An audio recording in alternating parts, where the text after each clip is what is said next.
حسبنا الله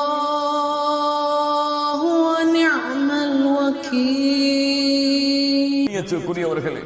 இந்த கபருடைய வாழ்க்கை அல்லாஹ் ரப்புல் ஆலமீன் ஒரு மிகப்பெரிய குழப்பம் உள்ள ஒரு வாழ்க்கையாக, சோதனையுடைய ஒரு வாழ்க்கையாக, பிரச்சனைகளுடைய ஒரு வாழ்க்கையாக, மிக அதிகமான துன்பங்களை தரக்கூடிய ஒரு வாழ்க்கையாக அல்லாஹ் ரப்புல் ஆலமீன் ஆக்கி இருக்கிறார்.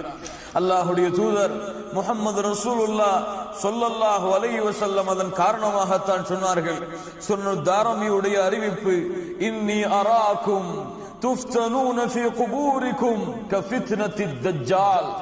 இந்த சமுதாயத்திற்கு எப்படி தஜ்ஜால் ஒரு சோதனையோ, சமுதாயத்திற்கு எப்படி தஜ்ஜால் ஒரு சோதனையோ, அது போன்று கபருடைய வாழ்க்கையும் உங்களுக்கு சோதனையாக ஆக்கப்படுவதை நான் பார்க்கிறேன். சுப்ஹானல்லாஹ். அல்லாஹ்வுடைய தூதர் முஹம்மது ரசூலுல்லாஹ் ஸல்லல்லாஹு அலைஹி வஸல்லம் இப்படிப்பட்ட அறிவிப்பை சொல்கிறார்கள் என்றால், கண்ணியத்துக்குரியவர்கள், இந்த வாழ்க்கையில் நம்முடைய கவனம், நம்முடைய சிந்தனைகள் எந்த அளவு இருக்க வேண்டும், ஆனால் எந்த அளவு இருந்து கொண்டு இருக்கிறது என்று பாருங்கள். நிச்சயமாக நாம் எல்லோருமே இந்த கபருடைய வீட்டை, தனிமையின் வீட்டை, யாரும் எந்த உதவியும் எந்த ஒத்தாசைகளும் எந்த அரவணைப்பும் இல்லாத இந்த வீட்டை எல்லோரும் சந்திக்க போகிறோம் என்பதை நாம் அறிந்திருந்தோம். அந்த வாழ்க்கைக்காக எந்த ஒரு தயாரிப்பும் இல்லாமல் வாழ்ந்து கொண்டிருக்கிறோமே.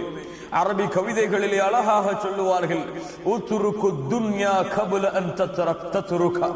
இந்த துன்யாவை நீங்கள் விட்டு விடுங்கள், இந்த துன்யா உங்களை விடுவதற்கு முன்னால். எப்படி? சுப்ஹானல்லாஹ். இந்த துன்யாவை நீங்கள் விட்டு விடுங்கள், இந்த துன்யா உங்களை விடுவதற்கு முன்னால் உங்களுடைய கபரை நீங்கள் கட்டிக்கொள்ளுங்கள், உங்களுடைய கபரின் குழியை நீங்கள் அலங்கரியுங்கள். எதை கொண்டு? கட்டிடங்களை கொண்டா, சிமெண்ட்களை கொண்டா, ஏசியை கொண்டா? எதை கொண்டு? உங்களுடைய நல்லறங்களை கொண்டு உங்களுடைய கபரின் குழியை நீங்கள் அலங்கரியுங்கள் என்று சொல்லுவார்கள்.